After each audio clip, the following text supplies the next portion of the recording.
aku selalu bilang ke semua yayasan, anak-anak semua yayasan disabilitas itu bahwa mereka itu sebenarnya udah hopeless loh.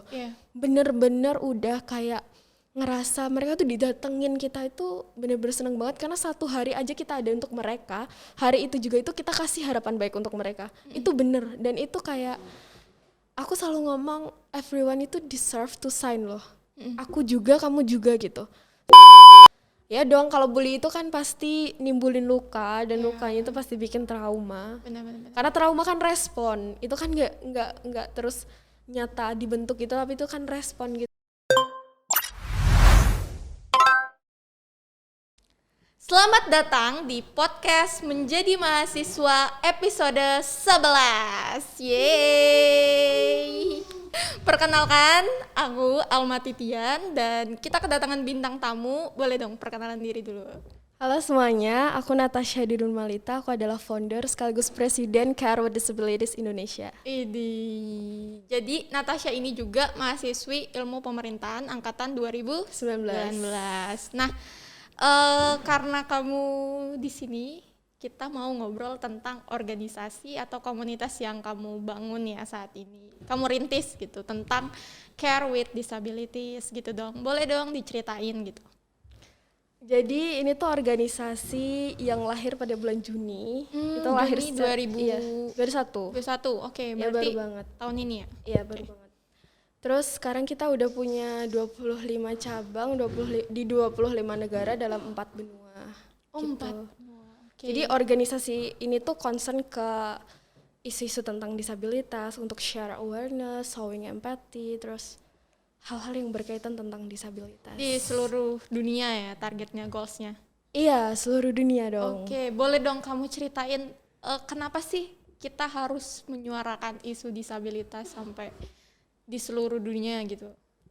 Sebenarnya kan awalnya tuh gini, kenapa kita mau ke seluruh dunia itu karena waktu aku sharing-sharing juga sama beberapa presidenku, ternyata isunya itu juga hampir sama gitu di seluruh dunia negara gitu ya. Karena banyaknya diskriminasi dan lain sebagainya. Sebenarnya mereka itu aware, mereka itu ngerti ada disabilitas dan lain sebagainya, tapi kembali lagi maksudnya itu hanya kayak disampingkan kayak gitu loh. Maksudnya ngerti, cuman mungkin belum ada wadah. Kayak misal contohnya nih, mental health awareness gitu. Dulu kan kita belum aware sama hal itu ya. Belum aware, terus belum ngerti gitu kan.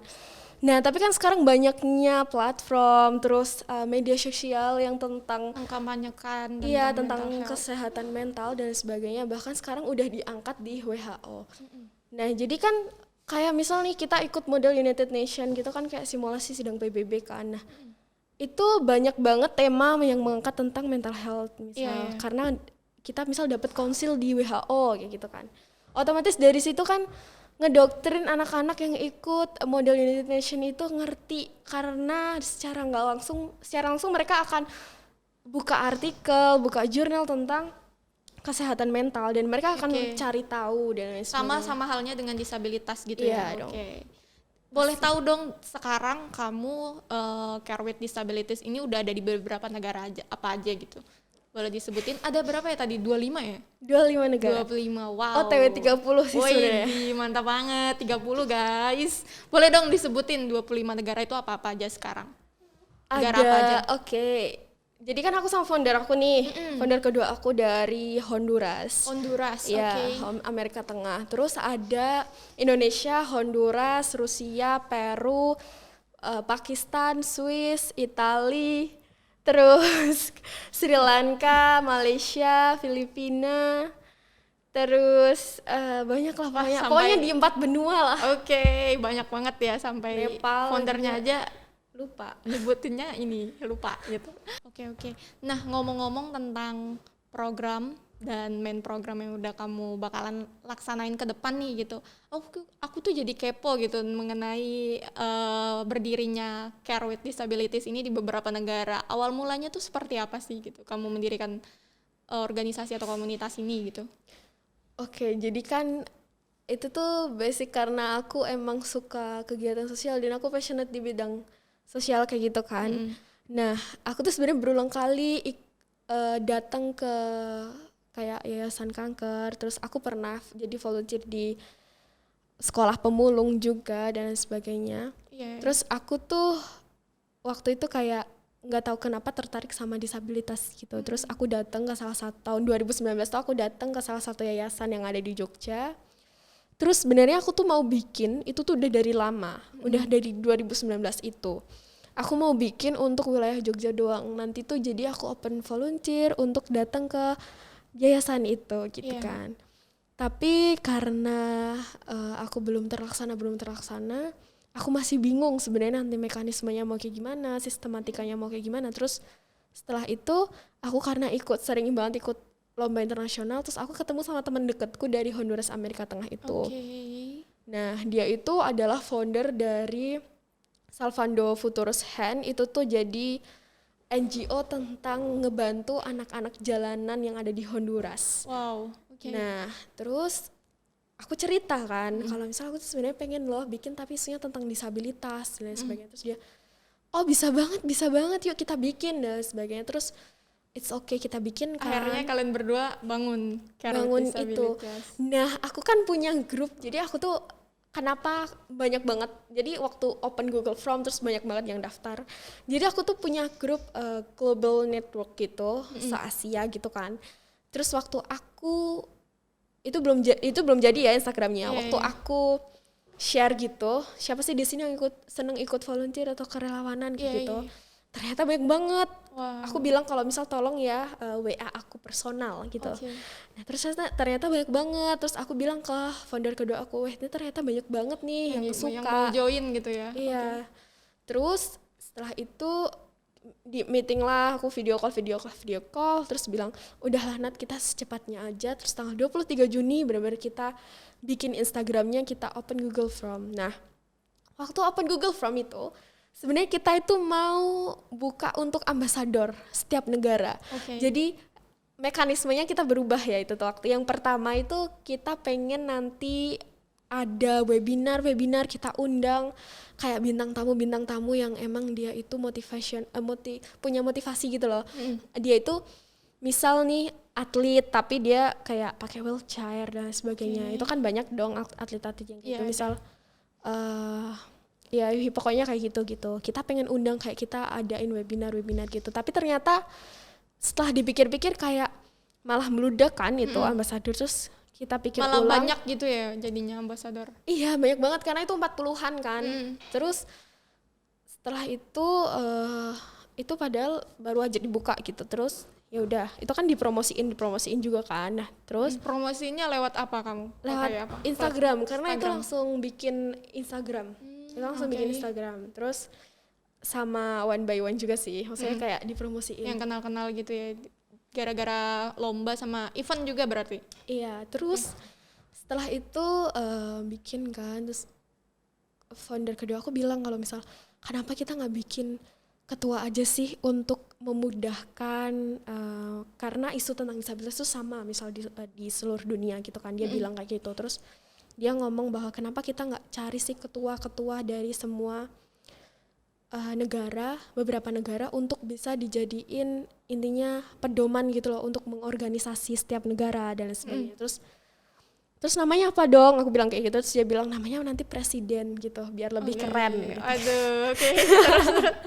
Iya benar. Terus setelah itu kita open Google Form untuk presiden, dibuka tanggal 25 Juni, tutup tanggal 10. Ternyata udah banyak banget.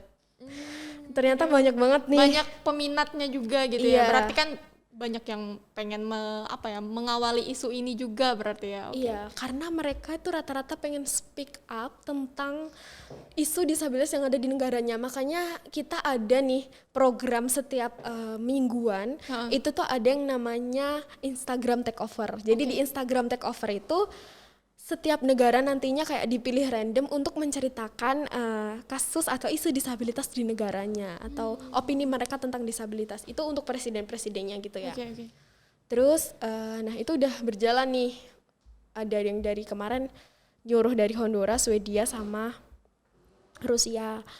Terus setelah itu karena banyak banget terus mereka sendiri loh yang minta untuk ada Instagram cabang, terus mereka sendiri yang minta nanti mending setiap negara itu diadain donasi juga, diadain komite sendiri juga, misal tentang volunteering dan lain sebagainya. Terus ya udahlah kita bikin, awalnya tuh cuma mau 10 negara doang. 10 negara. Tapi karena kok banyak banget ya, ada yang dari Peru, ada yang bahkan aku yang baru tahu tuh negara Sierra Leone. Wah, Ternyata aku baru tahu itu. aku juga baru dengar dari kamu. Ada. Wow. Ada yang dari Maroko.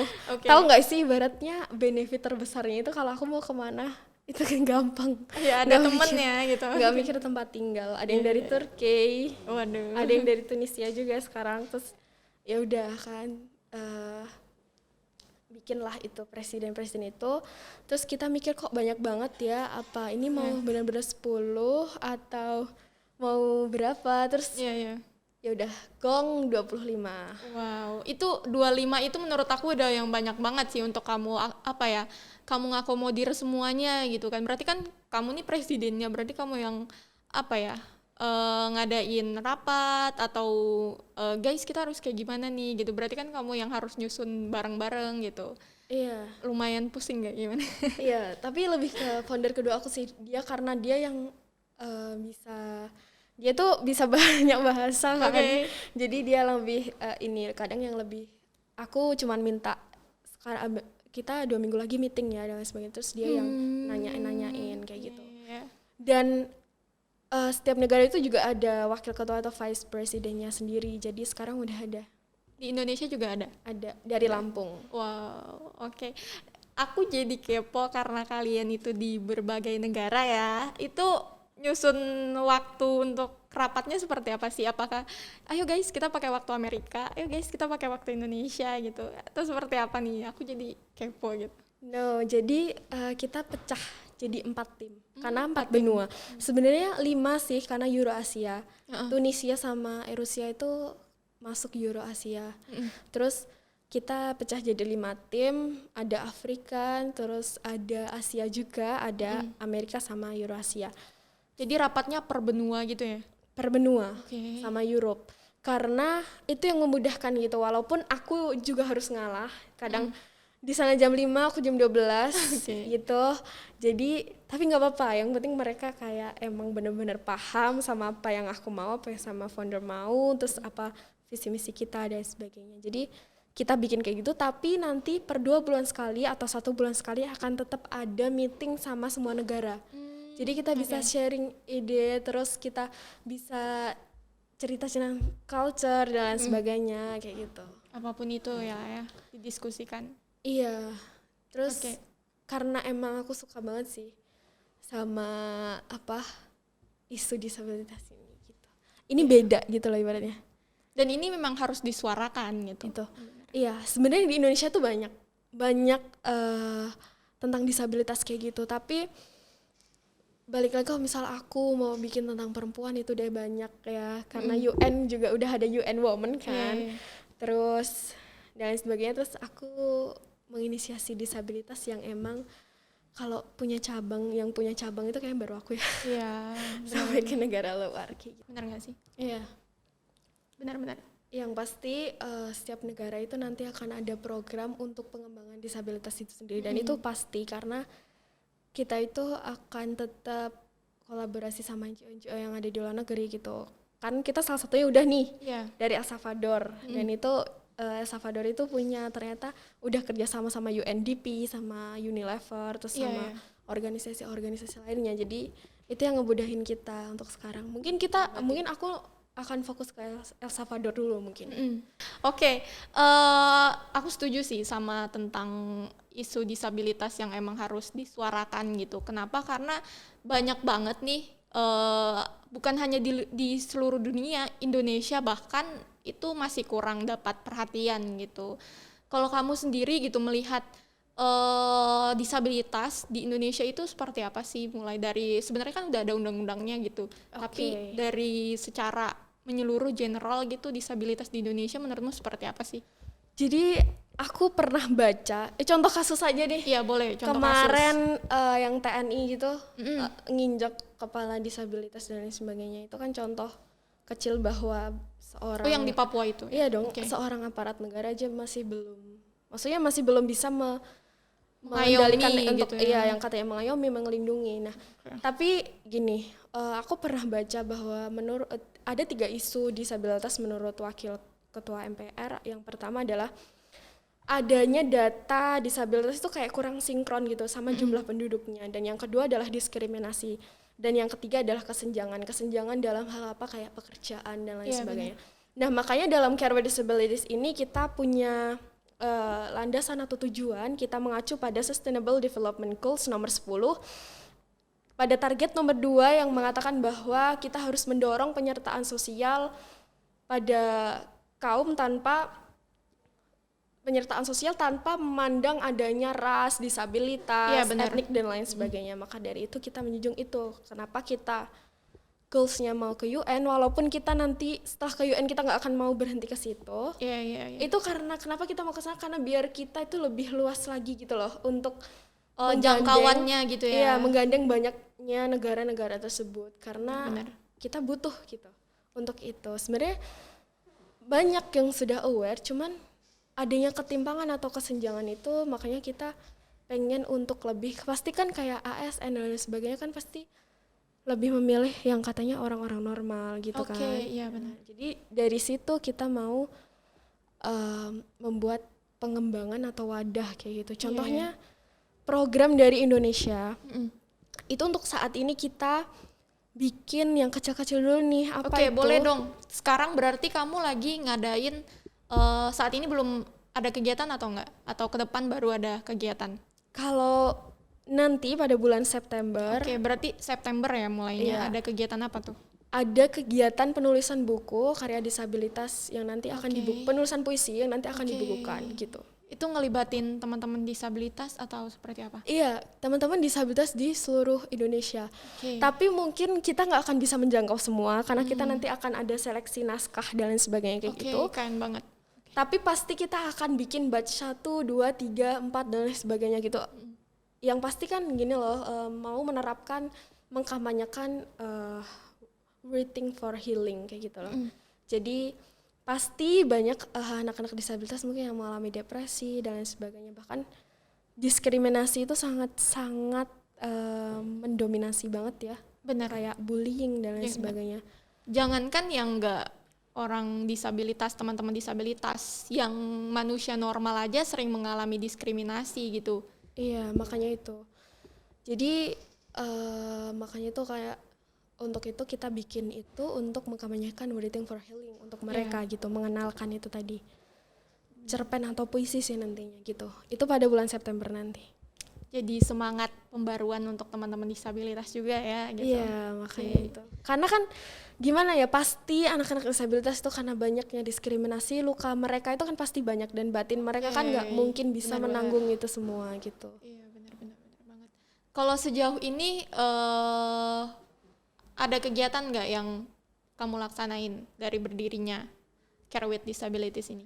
Kalau sekarang aku sama main team itu masih benar-benar fokus sama ke ibaratnya apa sih yang dimau aku, apa sih yang dimau founder kedua, apa sih yang dimau kita. Intinya masih menyelaraskan itu semua karena nantinya kan setiap negara itu kita lepas, setiap negara itu mereka pada bikin tim itu sendiri-sendiri gitu loh. Jadi nggak bisa yang namanya kita terus campur tangan dan lain sebagainya. Berarti kamu udah ngediriin organisasi ini terserah negara, masing-masing negara lagi gitu ya, untuk pengennya kegiatannya menyesuaikan sama negaranya gitu ya? Iya, pasti menyesuaikan. Program-programnya juga menyesuaikan kok situasi dan kondisi dari negara tersebut. Keren banget sumpah.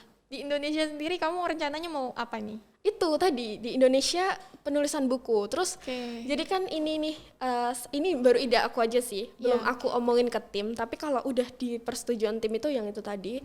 Sama apa lagi tuh? Kira-kira. Iya. Jadi kan ngedoktrin yang kita tuh nggak perlu tahu loh, maksudnya kita tuh nggak perlu tahu semuanya tentang disabilitas, tapi kita tuh perlu tahu hal-hal umum aja nih yang berkaitan tentang disabilitas atau difabel lah. Jadi kalau misalnya kita ketemu di mall ada difabel yang tiba-tiba atau Down syndrome tiba-tiba meluk kita, gimana sih kita harus bersikap gitu ya? Bersikapnya itu kita harus gimana? Itu kan hal-hal yang umum, hal-hal yang mendasar. Jadi kita nggak akan ada rasa misal kayak kekerasan dan lain sebagainya. Itu kan mungkin yang dilakukan aparat itu tuh adalah dia belum tahu gitu bagaimana caranya menyikapi disabilitas atau difabel itu sendiri misal gitu. Jadi kan kita ibarat ngedoktrin orang-orang itu harus dimulai sejak dini kan. Kita nanti itu kalau aku idenya pengen bikin entah lomba pidato atau apa kayak gitu, tapi menyuarakan gitu timnya atau itu temanya itu tentang disabilitas gitu. Jadi kan secara nggak langsung mereka akan tahu, mereka akan menyeleksi dong isi pidatonya itu tentang apa aja, dan pasti akan berkaitan dengan disabilitas. Dan setelah itu untuk program untuk kayak kita gitu kita akan adakan juga huruf braille kayak gitu, terus bahasa isyarat dan lain sebagainya. Kenapa? Karena menurutku investasi itu nggak tentang investasi materi atau harta, tapi investasi tubuh dan lain sebagainya. Kita nggak pernah tahu ya next itu kita masih enggak nih, kalau misal kita udah nauzubillah kita udah nggak bisa ngelihat gitu, tapi kan kita masih bisa baca Quran pakai huruf braille gitu kan. Jadi itu pasti banyak hal nanti yang bisa kita lakukan gitu dari tim juga. Ada ke depan open volunteer nggak untuk organisasi kamu saat ini? Untuk nanti pertengahan Agustus sampai akhir Agustus setelah meeting ini, first meeting, pasti akan ada open volunteer untuk bagian dari tim dari Indonesia gitu. Tapi kita tetap itu sih, tetap ingin carinya tetap dari luar daerah. Maksudnya kita menyeratakan karena setiap daerah itu nanti ibaratnya aku tuh pengen ada ambasadornya karena biar bisa visit ke SLB misal di daerah-daerah situ. Jadi bukan cuma gitu satu daerah ya, tapi kalau bisa di seluruh Indonesia ada gitu. Iya, semua. Jangan lupa daftar guys. Agustus ya? Iya, Agustus. Agustus bulan ini dong berarti. Iya, bulan ini, tapi nanti pertengahan sampai akhir. Oke. Nah, tuh guys informasinya gitu. Lanjut nih ke pembahasan kita mengenai disabilitas gitu. Kita diskusi tentang Indonesia aja ya, menurut pandangan kamu gitu. Dan aku juga memandang bahwa disabilitas di Indonesia itu masih kurang mendapat kesamarataan. Sebenarnya mereka itu bukan minta perhatian khusus, tapi mereka itu minta disamaratakan gitu sama manusia-manusia lainnya. Kayak misalnya dalam hal transportasi aja, di Indonesia itu masih belum ramah disabilitas gitu. Sama kayak pekerjaan, keterlibatan mereka dalam hal politik pembangunan gitu. Sebenarnya kan orang-orang disabilitas itu perlu dilibatkan gitu dalam hal-hal sekecil itu gitu. Kalau menurut kamu tuh seperti apa sih?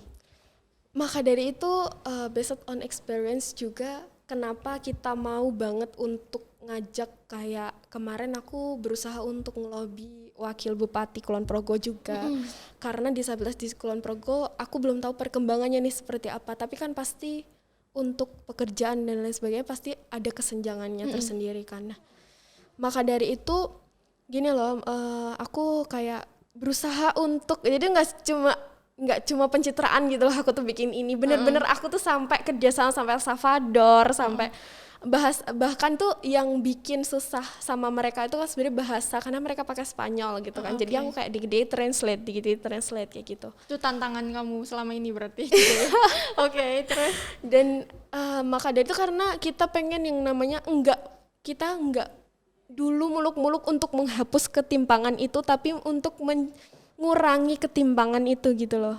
Nah, kalau kita udah kerjasama kan otomatis nanti kita bisa diskusi, kita bisa berpikir apa nih kira-kira program yang cocok. Karena gini, aku pernah loh ke salah satu yayasan disabilitas yang ada di Jogja. Itu mereka semua itu sebenarnya udah kayak tua-tua gitu, bahkan lebih tua dari aku. Tapi of course, terus? Iya, mereka itu karena kan ada 3 tempat kan, 1, 2, 3. Nah, kalau yang aku kan visit ke yang 3 itu tuh benar-benar harusnya kayak mereka itu diadopsi gitu loh, atau mereka kerja dan lain sebagainya. Tapi nggak ada yang mau ngadopsi dan mereka nggak punya keahlian untuk kerja. Maka dari itu kemarin ada yang nawarin untuk pelatihan desain dan lain sebagainya dari salah satu fakultas di UMY. Itu aku sangat kayak seneng banget karena mereka membutuhkan itu gitu. Iya, mereka membutuhkan untuk diberdayakan gitu ya. Iya, sangat-sangat dibutuhkan gitu, dan itu benar-benar orang yang ngerti, kayak maksudnya yang punya empati kayak gitu tuh benar-benar sedikit banget gitu. Dan apa itu namanya, mereka itu rata-rata itu bisanya cuman menggambar. Bukan cuman sih ya, itu bagus, tapi the next itu akan dibawa kemana sih gambaran-gambaran itu kayak gitu, apa sih yang akan menghasilkan uang, karena kan sama-sama manusia dong. Aku selalu bilang ke semua yayasan, anak-anak semua yayasan disabilitas itu bahwa mereka itu sebenarnya udah hopeless loh. Bener-bener udah kayak ngerasa mereka tuh didatengin kita itu bener-bener seneng banget karena satu hari aja kita ada untuk mereka, hari itu juga itu kita kasih harapan baik untuk mereka. Itu bener, dan itu kayak aku selalu ngomong everyone itu deserve to shine loh. Aku juga, kamu juga gitu. Semua orang itu berhak untuk bersinar, tapi sabar. Kalau kamu percaya Tuhan, don't worry gitu. It's always easy. Tapi kayak itu mereka dikasih tahu kayak gitu tuh mereka udah kayak seneng banget. Ada yang nyemangatin gitu ya. Iya, karena itu tadi, dan mereka itu nggak muluk-muluk loh. Bahkan mereka tuh jauh lebih dewasa. Aku pertama kali visit ke disabilitas itu atau di family itu benar-benar aku membawa pikiran bahwa mungkin sama seperti orang masyarakat umumnya bahwa disabilitas itu seperti ini. Tapi nyatanya ketika aku di sana, bahkan ada satu orang yang bilang, Kak Natasha kalau misal besok Kak Natasha kesini nggak usah bawa apa-apa, nggak apa-apa, nanti takut ngehabisin uangnya kakak. Terus, iya, terus ada nih satu anak yang dia tuh ambisius banget tentang nulis puisi, bahkan udah collab sama Sapardi Djoko Damono dan sebagainya kan. Jadi dia bilang ke aku, Kak semua ini tuh aku kasih ke orang tuaku walaupun aku belum pernah lihat mereka, walaupun aku dibuang ke selokan gitu kan. Tapi semuanya aku kasih ke mereka karena aku mau kalau sekarang aku nggak bisa ketemu mereka di dunia, aku mau ketemu mereka di akhirat. Ya gitu. Allah. Itu aku agak sedih nih dengarnya. Itu emang benar mereka gitu bilang, iya. Terus. Dan aku nggak itu sih, nggak habis pikirin, maksudnya untuk mematahkan stigma itu loh, maksudnya gini, iya, upayanya gitu loh. Benar banget. Kayak berbicara tentang kayak disabilitas sendiri ya, aku melihat masih banyak diskriminasi gitu. Padahal kan kalau misalnya orang Indonesia itu menerapkan hal-hal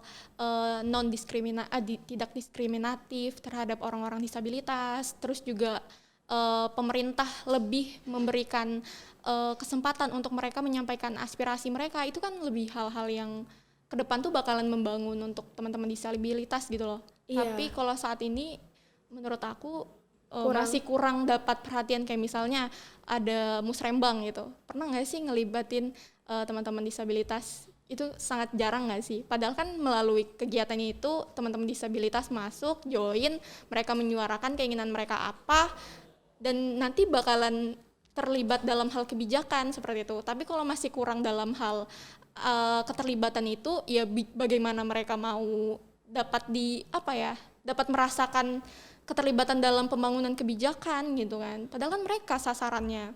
Bener nggak sih? Kalau menurut kamu kayak gimana? Iya bener banget, karena itu tadi mereka itu seperti nggak ada hak untuk bersuara kayak gitu loh. Padahal sebenarnya gini loh, mereka itu kalau misal kita kasih pengembangan terus misal diajarin untuk ini, itu sebenarnya mereka mau loh. Dan mereka itu kayak yang di yayasan itu mereka juga bosen loh sebenarnya. Maksudnya kayak mereka di yayasan terus sampai ibaratnya sampai nanti tuanya mereka, terus mau dihabiskan untuk waktunya untuk di situ doang gitu.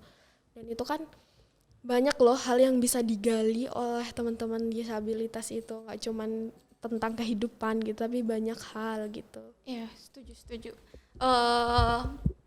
Kalau menurut kamu sendiri selaku founder Care with Disabilities yang di seluruh 25 negara gitu ya, sekarang itu sejauh apa sih isu disabilitas itu udah disampaikan gitu?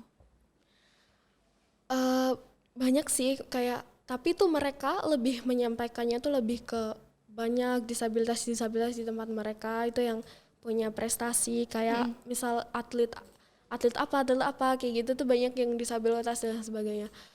Tapi kalau aku tuh pernah sih dapat dikirimin artikel, tapi karena aku nggak bisa baca itu huruf Hindi, maksudnya bahasa Hindi, jadi ya intinya kayaknya kalau dari gambar itu diskriminasi juga. Maksudnya dia pakai wheelchair terus didorong kayak gitu. Maksudnya itu di India, iya. Ngeri banget. Iya.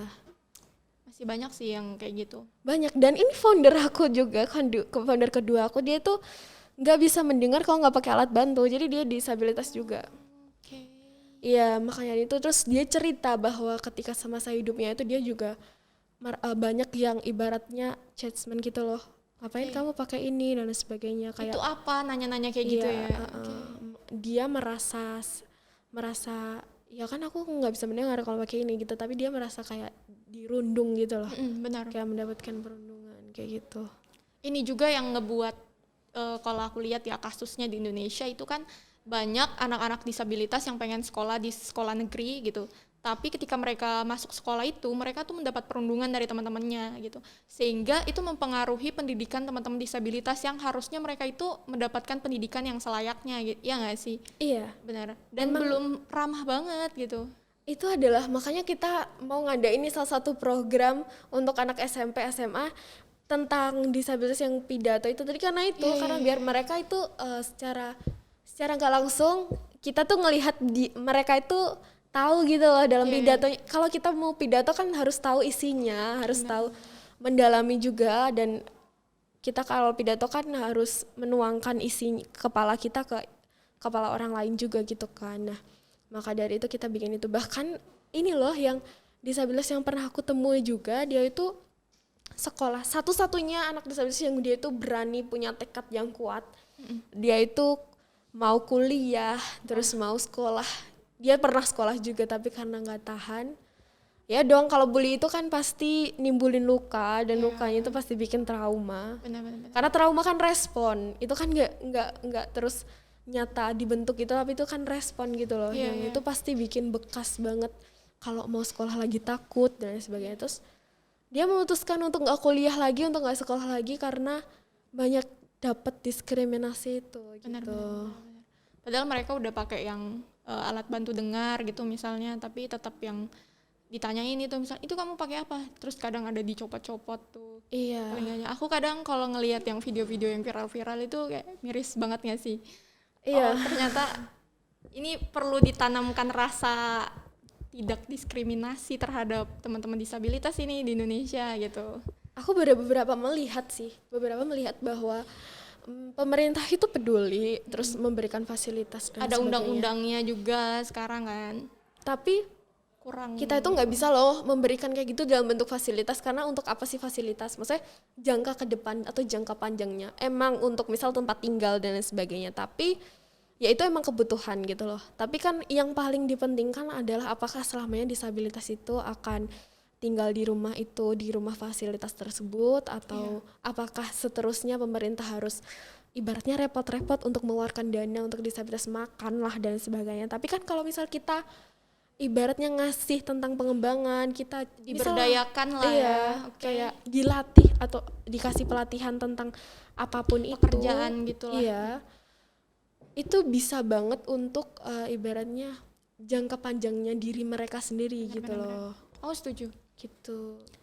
Lebih ke mereka mendapatkan hak-hak yang sama gitu sama masyarakat yang normal gitu, diberikan pelatihan misalnya kayak pelatihan jahit, pakai mesin jahit, terus pelatihan mengemudi, kan bisa jadi driver untuk pekerjaan mereka juga gitu. Iya, benar punya banget. hak untuk seperti itu. Fasilitas pekerjaan yang ramah untuk mereka kayak gitu. Iya, benar banget. Jadi kita tuh makanya tuh balik lagi, kita nggak perlu tahu semua tentang disabilitas, tapi hal-hal yang umum aja. Yang pertama adalah toleransi gitu loh.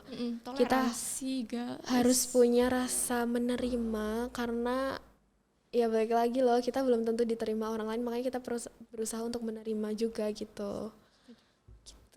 Bener banget sih. Nah, untuk ngomong-ngomong tentang disabilitas dan organisasi yang udah kamu bangun gitu kan, kamu itu punya goals atau harapan nggak yang pengen dicapai untuk kedepannya? Pasti, karena di akhir tahun itu pasti akan ada report nantinya untuk semua negara, dan kita pasti akan mintain itu. Kalau misal nggak ada report, kita ada kok regulasi untuk nanti di blacklist dan lain sebagainya, untuk nanti nggak akan bisa gabung lagi dan sebagainya. Karena itu penting gitu loh, karena ini bener-bener nggak bisa kita tuh nggak bisa diajak mainin yang sekedar embel-embel organisasi gitu, no. Tapi ini tuh kita bener-bener menyuarakan sesuatu gitu loh.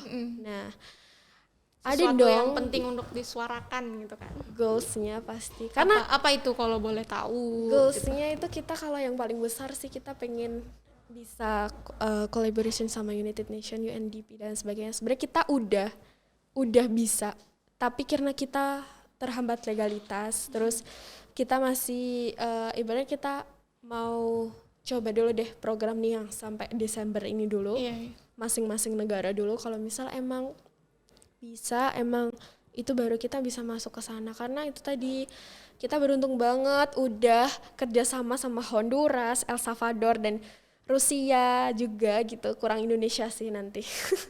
Amin ke depan gitu ya. Iya, amin. Dan El Salvador sih aku yang paling, karena Rusia aku belum karena keterbatasan waktu. Ya, oke. El Salvador sih yang tadi malam banget itu udah bener-bener udah digongkan ibaratnya. Wow. Ngapain tuh rencananya mereka? Kalau kita program belum ada karena kita masih ibaratnya itu masih kayak memperkuat dulu. Bahkan tuh yang dari United Nations-nya El Salvador itu yang bikinin kita visi misi sama filosofi. Wih. Kita dari sananya sendiri gitu. Jadi itu sih keberuntungan kita juga karena emang jadi kan United Nation itu udah baru aja nge-launchingin tentang United Nation Disabilities Inclusion Strategy itu baru kemarin tahun 2019 gitu loh. Dan itu kayak bikin kita semangat untuk lebih menyuarakan lagi. Itu kan kayak ibaratnya mental health tadi nih. Iya. Ibaratnya kayak UNICEF. Jadi agak nyambung gitu ya. Iya, jadi kita tuh kayak nanti sistem kerjanya kayak UNICEF. Maksudnya kita ada visit dan sebagainya gitu. Boleh maksudnya kalau UNICEF itu kan ngarah ke children's ya. Anak-anak. Hak-hak anak gitu. Iya, hak-hak anak dan sebagainya. Kan perempuan pun ada gitu kan haknya, dan disabilitas kan belum ada nih. Jadi udah kita gas aja untuk kesana. Disuarakan gitu ya. Benar-benar sih. Oke, Natasha, mengenai tentang care with disabilities sendiri di beberapa negara ini kan otomatis tadi kamu bilang untuk programnya sendiri mereka disesuaikan sama negara masing-masing gitu kan. Ada nggak sih program utama yang pengen kalian laksanakan gitu, yang semua negara itu harus laksanain program itu gitu? Pasti, karena kita punya komite volunteer sendiri gitu. Jadi kayak donasi itu ada komitenya sendiri, terus desain ada komitenya sendiri, terus research ada komitenya sendiri. Jadi untuk yang volunteer itu nanti kita ada main program yaitu visit ke Disabilities Foundation atau ke People with Disabilities. Jadi nanti kayak pasti akan sharing each other dan lain sebagainya, terus memperkenalkan NGO ini, terus setelah itu diberikan program gitu loh untuk visit ke situ. Jadi ya dari situ. Di Indonesia sendiri gitu kan banyak banget nggak sih hal-hal yang kayak isu disabilitas itu kurang disuarakan, dan aku senang banget nih kamu mendirikan komunitas seperti ini. Kalau misalnya perempuan dan hak anak gitu kan juga ada, tapi isu disabilitas ini kurang untuk disuarakan gitu kan. Apalagi mungkin kamu mendirikan di berbagai negara, itu keren banget sih gitu. Plus dulu untuk Natasha. Yeay. Oke. Kamu proud of? No. Makanya balik lagi kenapa kita tinggal ngajuin proposal. Kita udah dibalas sama pihak Angki Yudhista, terus kita tinggal ngajuin proposal. Kak Angki, oke. Iya, tapi kita masih nunggu untuk open recruitment ini untuk yang Indonesia, karena kita kan butuh ADRT terus dan sebagainya kan. Iya, benar-benar. Perlu regulasi untuk mengaturnya lah ya. Karena beliau kan punya ini platform untuk disabilitas yang itu menghubungkan ke perusahaan-perusahaan kan untuk membantu disabilitas. Tapi kan gini, itu emang tapi kan nggak bisa menjangkau dong, karena contohnya yang kayak di yayasan atau di SLB itu kan itu masing-masing orang tua kan pasti kalau disabilitas dikasih atau difabel atau kalau itu dikasih gadget berlebihan kan juga nggak baik ya kan. Pasti ada plus minusnya juga untuk mereka. Nanti misal buka-buka hal yang situs-situs yang kurang baik dan sebagainya gitu kan. Itu jadi perhatian juga ya. Itu emang pengalaman Kak. Jadi emang yang yayasan yang aku temui itu dia disita semua HP-nya gitu. Jadi cuman waktu-waktu tertentu, dan mereka kan pasti kurangnya sosialisasi juga kan dari pemerintah dan sebagainya. Jadi itu tadi yang sebenarnya pengen untuk kerjasama itu karena itu. Oke. Ini juga sih yang pengen, sebelum kita mengakhiri obrolan kita ya, udah lumayan panjang nih sepertinya. Aku pengen kamu menyampaikan gitu kepada teman-teman yang menonton dan mendengarkan gitu tentang disabilitas itu apa yang perlu disuarakan gitu. Tentang disabilitas itu. Jadi kita itu cukup kayak merasa menerima gitu loh, menerima mereka kayak gitu. Maksudnya kita tuh kan nggak perlu tahu semua hal tentang disabilitas, tapi contohnya kayak tadi tuh kita misalnya nih lagi di mall, terus tiba-tiba dipeluk sama orang dengan Down syndrome, apa sih hal yang harus kita lakuin? Apakah kita langsung dorong dia atau kita apa? Tapi kan itu tuh ada step-stepnya kayak gitu loh. Kita terus mungkin, apa lagi tuh? Iya, terus kita kan nggak perlu tahu semua gitu, tapi kita cuman perlu tahu beberapa. Terus rasa toleransi sih. Toleransi, benar masih kurang ya di Indonesia. Iya, makanya itu. Oke. Ya, aku boleh dong kamu closing statement untuk pengakhiran podcast kita gitu. Aku tuh mendirikan ini tuh karena aku selalu inget gitu kata-kata dari Imam Al-Ghazali, bahwasanya kalau kita mencari ilmu hanya untuk menjatuhkan orang lain, mencari perhatian, terus kita hanya untuk itu tadi, itu kayak kita sama aja sedang merobohkan agama, menghancurkan diri kita, sama menjual akhirat dengan dunia. Maka dari itu aku kayak passionate di bidang sosial, terus dan aku sangat terbuka untuk teman-teman semuanya yang mau ngajak kerja sama apapun itu.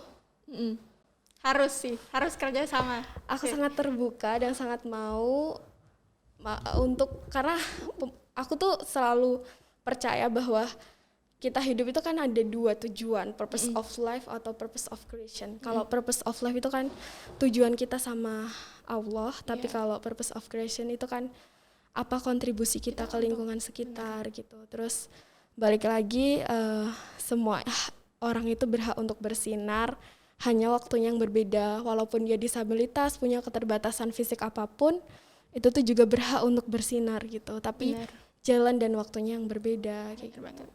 Aku setuju banget, keren banget penutupnya. Terima kasih Natasha atas kata-katanya dan informasinya tentang care with disabilities gitu. Aku setuju banget tentang disabilitas itu emang tidak perlu untuk dikasihani, tapi mereka harus diberdayakan gitu kan. Dan kita sebagai yang normal juga harusnya bisa tidak menganggap disabilitas itu diskriminasi gitu. Itu sih. Oke. Itu dia podcast kita kali ini mengenai care with disabilities. Terima kasih buat teman-teman yang udah nonton. Sampai jumpa di podcast Menjadi Mahasiswa selanjutnya. Bye-bye.